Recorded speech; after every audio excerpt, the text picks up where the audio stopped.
good, fam? This is Mr. Kelly with Good to the Hood, talking about anything and everything that impacts the culture. And today I'm going to go ahead and do a top 10. I haven't done a top 10 list in quite a while. Had some dialogue with some people on Facebook, and so why not, right? I have my list over here, so when you see me looking over here, that's what I'm looking at. But today, my top 10 is going to be top 10 male R&B singers, right? Based on their content, lyrics, how entertaining, how soulful their sound is, and they got to have a good sized body of work, okay? And that's going to be my top 10. Now, there was some dialogue here on Facebook, so I'm going to go ahead and address some of this stuff before I start the list. There were 3 main artists that do not appear on my top 10 list in this category, and I'm going to explain why they don't appear on my list, okay? And then I'm going to go ahead and start my list. So, the first one that does not appear on my list is Chris Brown. He does get an honorable mention for the top 10 R&B, but he's not on this list.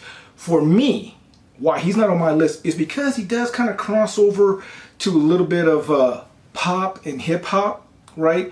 And he's just not R&B enough. I know I might catch hell for that, but he's not R&B enough to be on the R&B top 10 list for Mr. Kelly.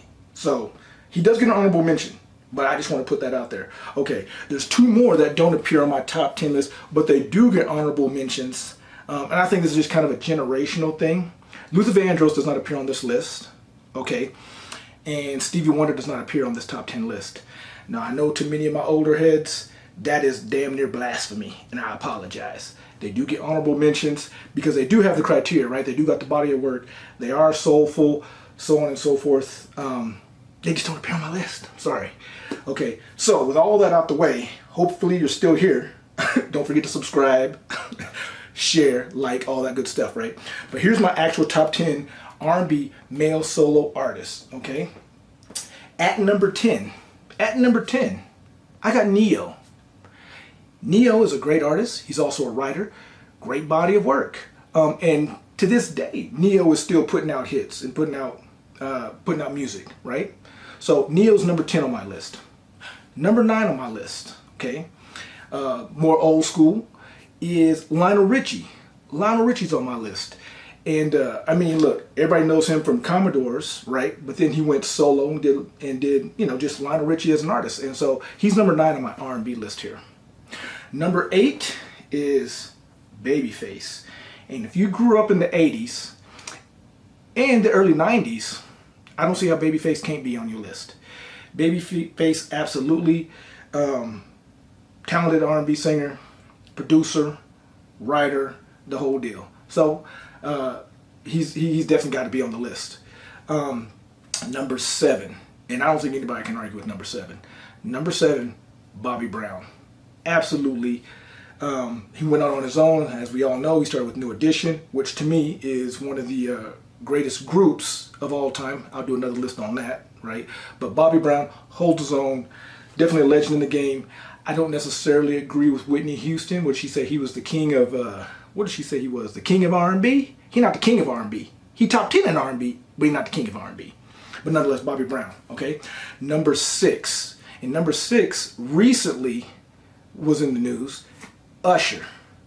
Usher absolutely is solid in this category. And he actually had a little bit of beef with Chris Brown because they were arguing and debating on who's better in the R&B category.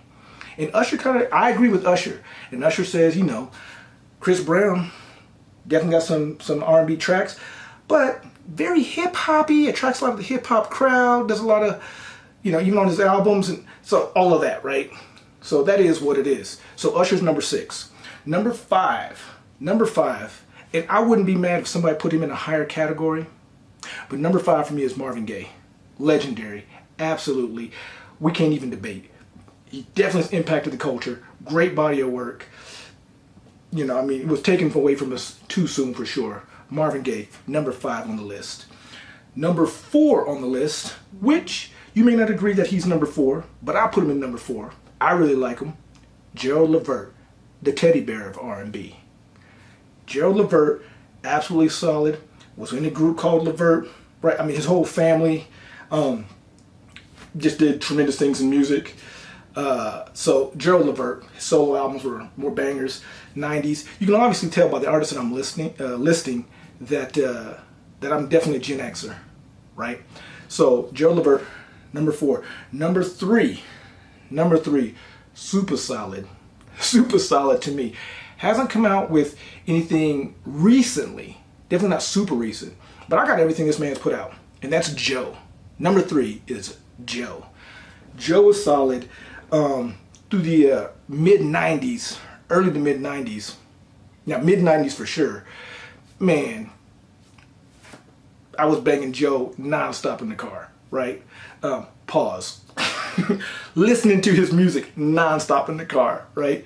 And look, if you picked up a young lady and you had Joe playing in the CD player and your dress game was right, you had a cold mouthpiece and you smell good, it was right, Joe helped you round all the bases. Those of you know, you know. Okay. Number two.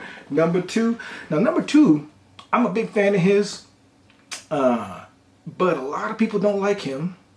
So he's kind of like either you love him or you don't. And number 2 on the male R&B top 10 list is Keith Sweat. Absolutely. Keith Sweat. Great music. Absolutely. I mean, dude was solid in the early 90s for sure. The complaint that I've heard from some people about Keith Sweat is they say he whines and he cries too much and he begs and all this. Now, I don't know how the kids are doing it today, but back in the day, guys were serenading women. It could come across maybe as a little beggy. I don't agree with the crying. I don't know what all that's about. And they mistake soul for whining. In my opinion, Keith Sweat's number 2. You can't tell me no different. Okay, and number one solo male R&B artist on the top 10 list of all time. Okay, and this is going to be controversial because I think a lot of y'all are going to get confused.